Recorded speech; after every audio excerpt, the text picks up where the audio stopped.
Pediatric, prenatal, and family chiropractor Dr. Savy is back with us, and we're now discussing natural support for kids with ADHD and sensory challenges. Thanks for sticking around. I learned a lot during the last segment. It's things that make common sense, but we don't think about.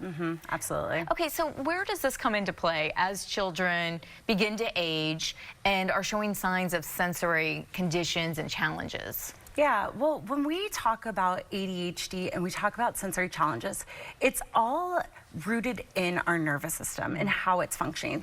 Now, we've got two parts of our autonomic nervous system. We've got what I like to call a gas pedal, and we also have a brake pedal. All right, now our gas pedal is that fight or flight stress mode in that body.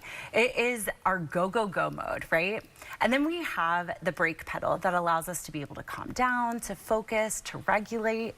And what I see so often is that kids with ADHD or with sensory challenges, they are ramped up in that gas pedal mode always, okay? And so, in fact, I like to talk about it as they have like little Ferrari engine brains. They can go 1,000,000 miles a minute, which is their superpower. But people pay a lot of money for Ferraris, right? And it's because they not only go fast, but because they can slow down really quickly, and then they can also navigate change and turns really fast. And what these kids are missing is that brake pedal. So slowing down, regulating, and taking transition can be challenging for them. That might be the best example and situation to compare the two I've ever heard. It makes perfect sense. But like you said, I think a lot of us are better at pushing the gas than hitting the brake. Kids don't know when to stop, especially if they don't know what's going on in the first place. So as adults and as parents, what symptoms should we be looking for? I always like to call it kind of this perfect storm of events. A lot of times it starts when they're younger, and we might see the colic or the reflux or the constipation or the sleeping challenges. And then as they get a little bit older, we might see some immune challenges, some ear infections. Then they get a little bit older, and a lot of times we see some sensory sensitivities, whether that be they're overwhelmed in certain situations, or a lot of little girls have anxiety where boys have hyperactivity. Yes. Right? And so we see this all of the time. And yeah, those are all signs that the nervous system's overwhelmed, that our foot really is put on that gas pedal. And as adults, a lot of times we go to massage therapy, we have chiropractic care, cupping, all of the different things. So it only makes sense that kids can get those same benefits at maybe a smaller scale, because you're probably not going as hard as some of us, go deep, go deep. But I'm thinking kids, it's a different approach. Yeah, absolutely. So when you're adjusting these children, well, what's the age range? Let's start with that.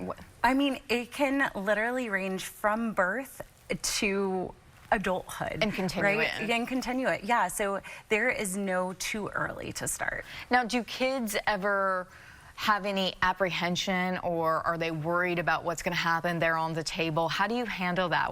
How do you talk them through? Yeah, we always like to make it a really comfortable place. So in my office, I mean, we have a big kids play area, we have a nursing nook and changing table. Like, there's tons of families in here, but we try and meet the kids with where they're at. So say they won't get on a table, we're gonna have them play with toys in the toy area. Right. And then we'll just get down on the ground with them and start checking things, right? We might have mom hold them if they feel really comfortable with that. But it's about building their trust. And after we're able to do that, then usually they're more receptive. Sure.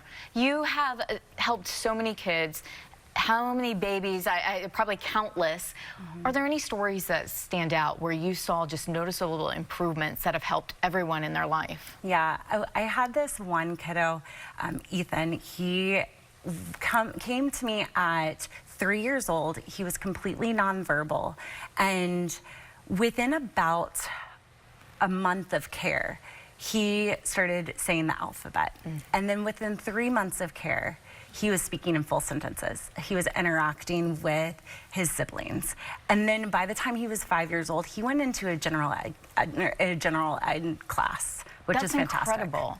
Without going too deep, what do you think's actually happening? Are you stimulating the nervous system with aligning everything that's going on in there? Yeah, we're able to regulate that in that nervous system, but we're also able to get really good proprioceptive input or neurological input that goes to the brain that allows it to be able to grow, thrive, and develop appropriately. When we have those misalignments or subluxations, what happens is it actually sends neurological stress to the brain called nociception. And so a lot of times it's kind of like me blasting heavy metal music while flashing strobe lights. It's a lot of overwhelm to the brain. So it does make it really hard to sit still, to be able to pay attention. Or say we're going in a really overwhelming environment. Maybe it's a cafeteria where there's a lot going on, right? And we might not have the most appropriate reactions to things because our nervous system's already overwhelmed. Yes. But when we can get that good movement in there, we can actually decrease that stress response, getting that good neurological input up to the brain. It makes so much sense. And hey, even those Ferraris need maintenance, right? Oh my gosh, absolutely. Thank you so much. It's so interesting. Appreciate you being here. Thank you so much. You can find all of this info on bloomtampabay.com. Stay with us. More Bloom coming up after the break.